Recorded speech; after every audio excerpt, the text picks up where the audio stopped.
Assalamualaikum warahmatullahi wabarakatuh. Kami dari kelompok 2 ingin mempresentasikan chapter 9. Perkenalkan, nama saya Janita Kamila Bita. Nama saya Devandri Dranggara. Nama saya Muhammad Hafiz Nur Akmal. Nama saya Intan Jegita Putri. Chapter 9 tentang aset tetap, sumber daya alam, dan aset tak berwujud. Next. Aset tetap adalah sumber daya yang memiliki substansi fisik, ukuran tertentu, dan bentuk. Digunakan dalam operasi bisnis, tidak dimaksudkan untuk dijual kepada pelanggan, dan diharapkan dapat memberikan layanan kepada perusahaan selama beberapa tahun.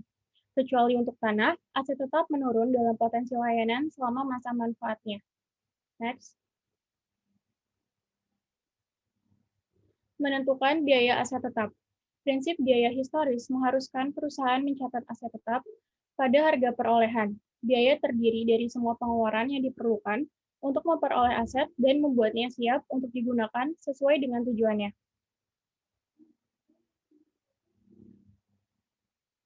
Tanah. Perusahaan sering menggunakan tanah sebagai lokasi pabrik manufaktur atau gedung perkantoran. Biaya yang biasanya meliputi harga pembelian tunai, biaya penutupan seperti biaya kepemilikan dan pengacara, komisi real estate, dan pajak properti yang masih harus dibayar dan hak gadai lainnya diterima oleh pembeli. Perusahaan mencatat sebagai debit atau kenaikan ke akun tanah semua biaya yang diperlukan yang dikeluarkan untuk membuat tanah yang siap untuk penggunaan yang dimaksudkan. Next. Perbaikan tanah adalah penambahan struktural dengan umur terbatas yang dibuat di darat, mencakup semua pengeluaran yang diperlukan untuk membuat perbaikan siap untuk tujuan penggunaannya. Contohnya itu, jalan masuk, tempat parkir, pagar, landscape, dan penerangan. Masa manfaat terbatas. Beban depresiasi biaya perbaikan tanah selama masa manfaatnya. Next. Bangunan. Gedung adalah fasilitas yang digunakan dalam kegiatan operasional seperti pertokoan, perkantoran, pabrik, gudang, dan hangar pesawat. Mencakup semua biaya yang terkait langsung dengan pembelian atau konstruksi. Biaya pembelian itu ada harga pembelian, biaya penutupan seperti biaya pengacara, asuransi hak milik, dan lain-lain. Dan komisi broker real estate. Terus ada merenovasi dan mengganti atau memperbaiki atap, lantai, kabel listrik, dan pipeline. Biaya konstruksi yaitu harga kontrak ditambah pembayaran biaya arsitek, izin bangunan, dan biaya penggalian. Next. Peralatan. Peralatan termasuk aset yang digunakan dalam operasi, seperti counter check-out toko, mesin pabrik, truk pengiriman, dan pesawat terbang. Cantumkan semua biaya yang timbul dalam memperoleh peralatan dan menyiapkannya untuk digunakan. Biaya biasanya meliputi harga pembelian tunai, pajak penjualan, biaya pengiriman, asuransi selama transit dibayar oleh pembeli, dan pengeluaran yang diperlukan untuk merakit, memasang, dan menguji unit. Next. Ilustrasi. Perusahaan Zhang membeli mesin pabrik dengan harga tunai 500.000. Pengeluaran terkait untuk pajak penjualan yaitu 30.000. Asuransi selama pengiriman sebesar 5.000 dan pemasangan serta pengujian 10.000. Dan hitung biaya mesinnya. Itu harga tunai ditambah pajak penjualan ditambah asuransi dalam pengiriman dan ditambah instalasi dan pengujian yaitu sebesar 545.000. Next.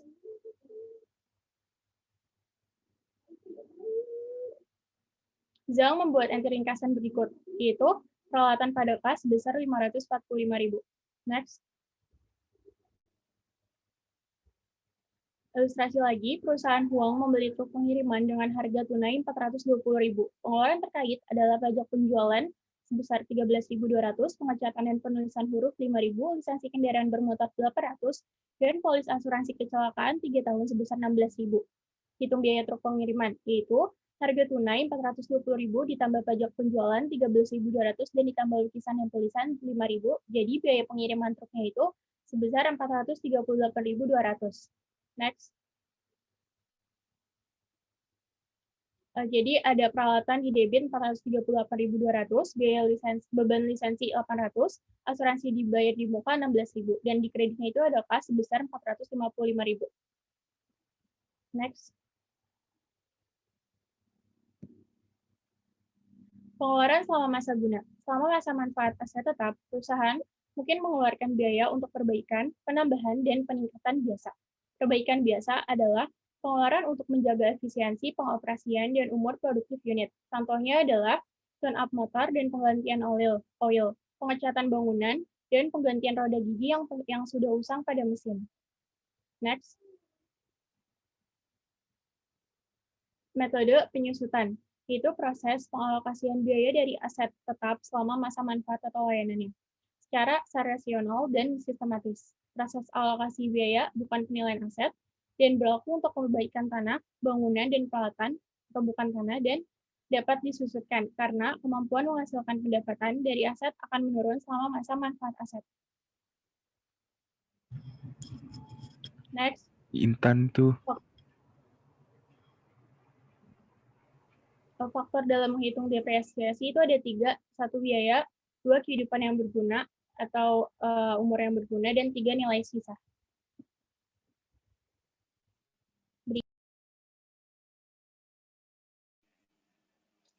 Depresiasi. Depresiasi adalah proses pengalokasian harga perolehan aset berwujud menjadi beban dalam cara yang sistematik dan rasional pada periode yang telah diperkirakan dari manfaat sampai dengan penggunaan aset. Proses pengalokasian biaya bukan penilaian aset, diaplikasikan untuk pengembangan tanah, bangunan, dan peralatan, dan tidak tanah. Didepresiasikan karena kemampuan menghasilkan pendapatan dari aset akan menurun selama masa ekonomis aset. Next. Depresiasi dalam memiliki faktor dalam penghitungan depresiasi itu ada harga perolehan, masa manfaat, dan nilai residu. Next. Faktor dalam perhitungan depresiasi itu ada harga perolehan atau cost, itu seluruh biaya yang terjadi untuk memperoleh peralatan dan membuatnya siap untuk penggunaan yang dimaksudkan. Umur ekonomis atau manfaat ekonomi, masa manfaatnya itu estimasi masa manfaat yang diperkirakan berdasarkan kebutuhan untuk perbaikan, masa pelayanan, dan kerentanan untuk kadaluarsa. Yang ketiga, nilai residu, itu estimasi nilai aset pada akhir umur ekonomisnya. Next. Metode depresiasi.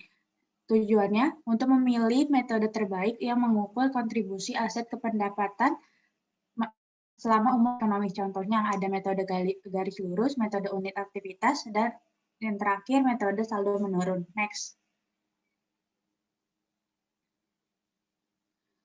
Ilustrasi pada Barbs Floris membeli truk pengiriman kecil pada tanggal 1 Januari 2011 dan instruksinya hitung depresiasi berdasarkan metode garis lurus, unit aktivitas, dan saldo menurun. Next.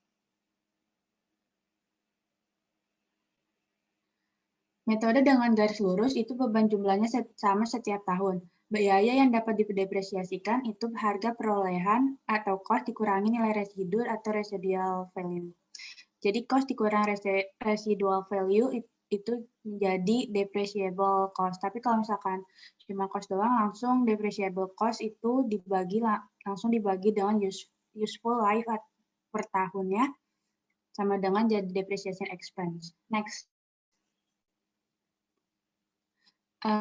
Yang kedua, lanjutannya metode garis lurus. Ada biaya yang dapat didepresiasikan, tarif beban depresiasikan setiap tahun, akumulasi depresiasi dan nilai buku. Jurnal entry-nya depresiasi 2.400, akumulasi depresiasi 2.400. Next. Ada unit aktivitas.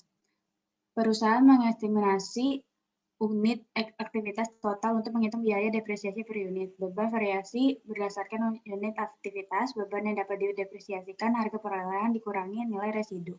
Depreciable cost dibagi total unit activities itu menjadi depreciation cost per unit.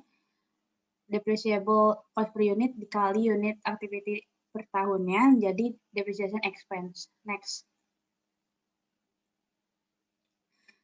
Yang ketiga itu saldo menurun. Metode saldo menurun, penurunan beban depresiasi tahunan selama masa ekonomi aset. Tarif saldo menurun sama dengan 2 kali tarif garis lurus. Tarif diaplikasikan ke nilai buku. Nilai buku awal tahun dikali tarif saldo menurun menjadi annual depreciation expense. Next.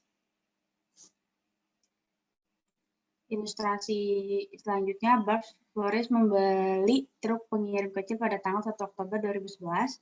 Diminta dihitung depresiasi menggunakan metode seperti yang tadi, garis lurus, unit aktivitas, dan saldo menurun. Next. Ini tabel ilustrasi metode garis lurus, entry jurnalnya pada 2011, beban depresiasi pada accumulation depresiasi itu 600. Next.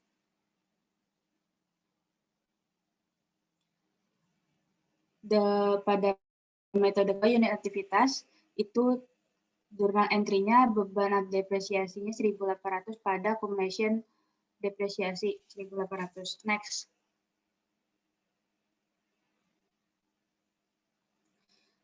Yang ketiga, metode saldo menurun. Entry jurnalnya 2011, beban depresiasinya 1.300, accumulation depresiasinya 1.300. Next.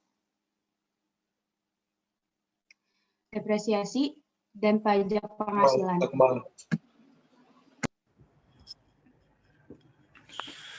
Depresi dan pajak penghasilan. Undang-undang pajak sering tidak mensyaratkan pembayar pajak untuk menggunakan metode depresiasi yang sama atas pengembalian pajak yang digunakan dalam penyiapan laporan keuangan.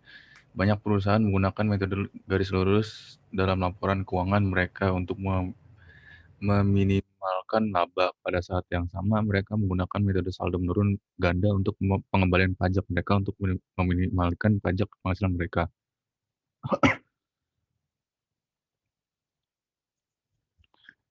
Depresiasi. Perubahan periode depresiasi diperhitungkan dalam periode perubahan dan masa datang. Perubahan perkiraan tidak ditangani secara retrospektif, tidak dianggap kesalahan. Next.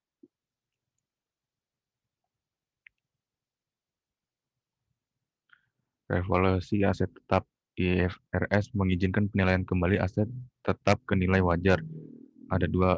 Jika penilaian kembali digunakan, maka harus diterapkan pada semua aset dalam kelas aset. Yang kedua, aset yang mengalami perubahan harga yang cepat harus dinilai kembali secara tahunan. Jika tidak, penilaian kembali yang jarang dilakukan diterima.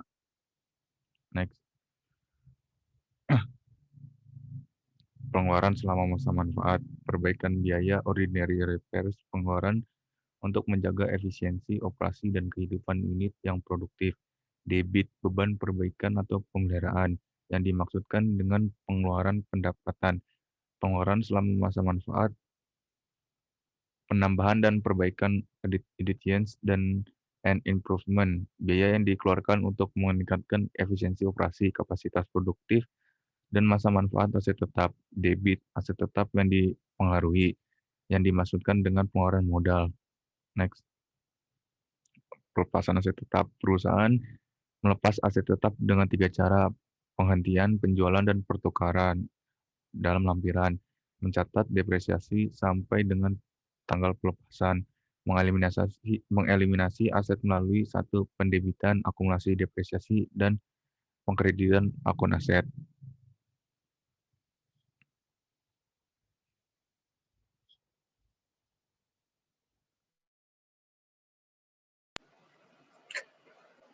Pelepasan aset tetap.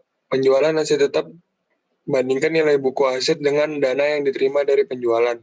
Jika dana melebihi nilai buku, maka diperoleh keuntungan atas pelepasan yang terjadi. Jika dana kurang dari nilai buku, maka terjadi kerugian atau pelepasan yang terjadi. Sumber daya alam. IFRS mendefinisikan industri ekstraktif seperti bisnis yang terlibat dalam menemukan dan mengambil sumber daya alam yang terletak di atau dekat kerak bumi. Harga perolehan, harga yang dibutuhkan untuk memperoleh sumber daya dan mempersiapkannya untuk digunakan. Depresi.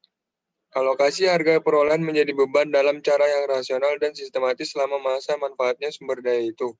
Depresi di sumber daya alam sama dengan depresiasi di aset tetap. Perusahaan umumnya menggunakan metode unit aktivitas. Depresi umumnya merupakan fungsi unit yang diekstrak. Aset berwujud. Definisi aset non-moneter yang dapat diidentifikasi dan minim wujud fisik. 3 karakteristik utama. Yang pertama dapat diidentifikasi, dapat dipisahkan, timbul dari kontrak atau hak hukum. Yang kedua sedikit wujud fisiknya. Yang ketiga bukan aset moneter, biasanya digolongkan sebagai aset tak lancar. Aset berwujud diperoleh dari yang pertama internal, penelitian dan pengembangan, pengujian prototipe, desain konstruksi. Yang kedua eksternal, yang ketiga kombinasi bisnis, dan yang keempat hibah pemerintah. Aset tak berwujud penilaian, pembelian aset tak berwujud. Yang pertama dicatat sebagai cost, yang kedua termasuk semua biaya yang diperlukan untuk membuat aset tak berwujud siap digunakan. Yang ketiga jenis cost-nya diantaranya, yang pertama harga pembelian, biaya hukum, dan biaya lain insidental. Pengeluaran untuk aset tak berwujud yang telah diakui sebagai biaya tidak boleh diakui sebagai biaya perolehan di kemudian hari. Aset tak berwujud dihasilkan secara internal. Yang pertama, perusahaan membebankan seluruh biaya tahap riset dan biaya tahap pengembangan. Biaya pengembangan dikapitalisasi ketika kriteria kemanfaatan terpenuhi. IFRS mengidentifikasi beberapa kriteria khusus yang harus dipenuhi sebelum kos pengembalian dikapitalisasi, kecuali goodwill internal, merek, kepala berita, judul publikasi, daftar pelanggan, dan semisal. Intan.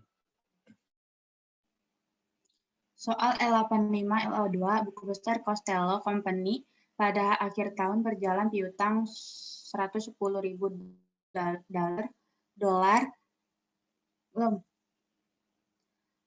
pendapatan penjualan 840.000 dan tunjangan retur penjualan 20.000. Instruksinya yang pertama, jika Costello Company menggunakan metode penghapusan langsung untuk memperhitungkan piutang tak tertagih, buat jurnal penyesuaian 31 Desember dengan asumsi Costello menentukan bahwa saldo LDOL $1.400 dan adalah tak tertagih. Yang kedua, jika penyisian piutang ragu-ragu memiliki saldo kredit 2.100 dalam neraca saldo, buat jurnal penyesuaian pada tanggal 31 Desember dengan asumsi debit buruk diharapkan menjadi 10% dari piutang. Yang ketiga, jika penyisian piutang ragu-ragu memiliki saldo debit $200 di neraca saldo, buat jurnal penyesuaian pada tanggal 31 Desember dengan asumsi debit buruk diharapkan menjadi 6% dari piutang.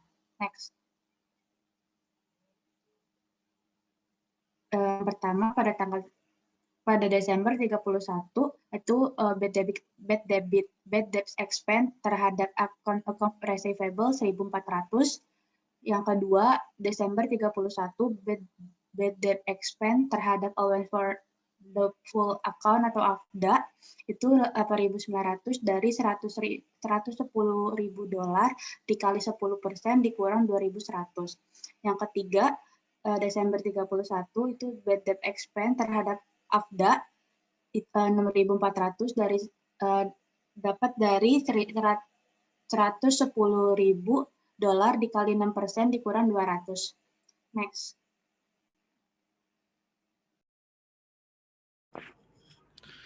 Soal kedua, L812, Chang Supply memiliki transaksi berikut terkait vessel tagih selama 2 bulan terakhir tahun 2020. Perusahaan tidak membuat entry untuk menambah bunga kecuali pada 31 Desember. Pada tanggal November 1, meminjamkan uang tunai Rp300.000 kepada Menisin dengan vessel 12 bulan sebesar 10%. Yang kedua, bulan Desember tanggal 11 menjual barang ke Malcolm Inc. menerima uang sebesar 67.500 90 hari sebesar 8%. Menerima vessel 400.000 180 hari 9% sebagai imbalan atas piutang terhadap Joey Venetti. Tanggal 31 pendapatan bunga yang masih harus dibayar untuk semua vessel tagih.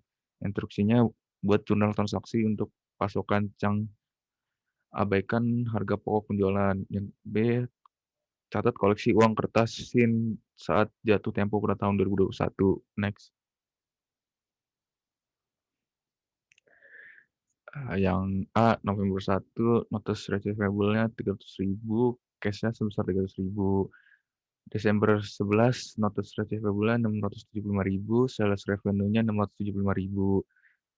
Tanggal 16, notice receivable-nya 400.000, accounts receivable-nya 400.000.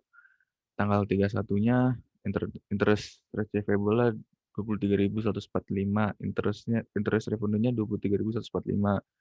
Untuk yang B, November 1, cash sebesar 325.400, interest receivable 400, interest revenue-nya 25.000, notice receivable 300. Balance. Next.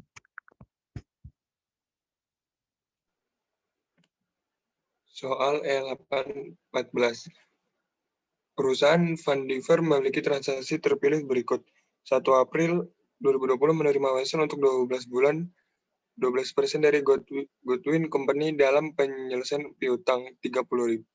1 Juli meminjamkan uang tunai 25.000 kepada Thomas Slocum dengan wesel 9 bulan 10%. 31 Desember bunga yang masih harus dibayar untuk semua wesel tagih. 1 April 2021 menerima pokok ditambah bunga atas wesel Goodwin. 1 April 2021 Thomas Slocum tidak menghormati catatannya. Vandiver berharap pada akhirnya akan terkumpul. Instruksinya siapkan entry jurnal untuk mencatat transaksi. Vandiver menyiapkan jurnal penyusuan setahun sekali pada tanggal 31 Desember. 1 Juli 2020 meminjamkan uang tunai 25.000 dan wesel 9 bulan 10% piutang DR notes 25.000, CR tunai 25.000. 31 Desember 2020 bunga yang masih harus dibayar untuk semua wesel tagih.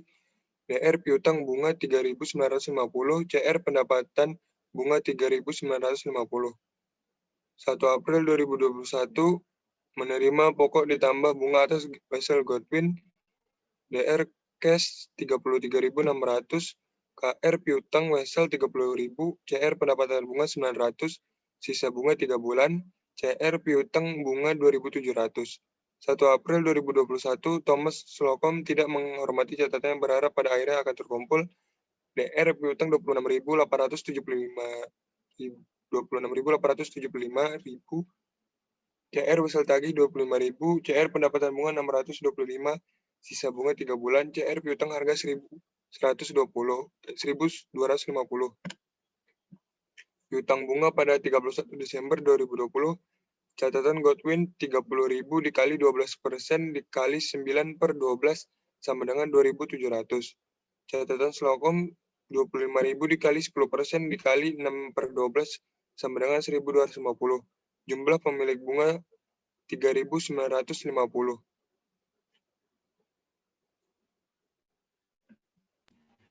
Soal P82 LO2, informasi yang berkaitan dengan Megan Beck Ltd untuk tahun 2020 dirangkum di bawah ini. Ada total penjualan kredit 2.500.000, piutang usaha pada tanggal 31 Desember 875.000, dan kredit macet dihapuskan atau bad debts written off itu 33.000. Instruksinya, A. Berapa jumlah beban piutang tak tertagih yang akan dilaporkan Megan Beck Ltd jika ia menggunakan metode direct write-off method untuk akunting piutang tak tertagih. B. Asumsikan bahwa Megan Beck memperkirakan beban piutang tak tertagih berdasarkan 6% dari piutang usaha. Berapa jumlah beban piutang tak tertagih yang akan dicatat Megan Beck jika memiliki saldo penyisihan kredit piutang tak tertagih sebesar 3.000? Yang C. Asumsikan fakta yang sama seperti pada B, kecuali terdapat saldo debit 3.000 di penyisihan piutang tak tertagih. Berapa jumlah beban hutang buruk yang akan dicatat Megan Beck? Dan D. Apa kelemahan metode penghapusan langsung untuk melaporkan beban piutang tak tertagih? Next. Jawabannya itu yang A, sejumlah 33.000, yang B, 875.000 dikali 6%, yaitu 52.500, lalu dikurangi 3.000, jadi hasilnya 49.500. Dan C, 87.500 dikali 6% sama dengan 52.500, ditambah 3.000, jadi hasilnya itu 55.500. Yang D, kelemahan metode penghapusan langsung atau the direct write-off method, yaitu ada dua. Pertama, biaya tidak cocok dengan pendapatan. Dan kedua, piutang tidak disajikan sebesar nilai realisasi kas pada tanggal pelaporan akhir tahun. Sekian dari kelompok kami, kurang lebihnya mohon maaf. Wassalamualaikum warahmatullahi wabarakatuh. Warahmatullahi wabarakatuh.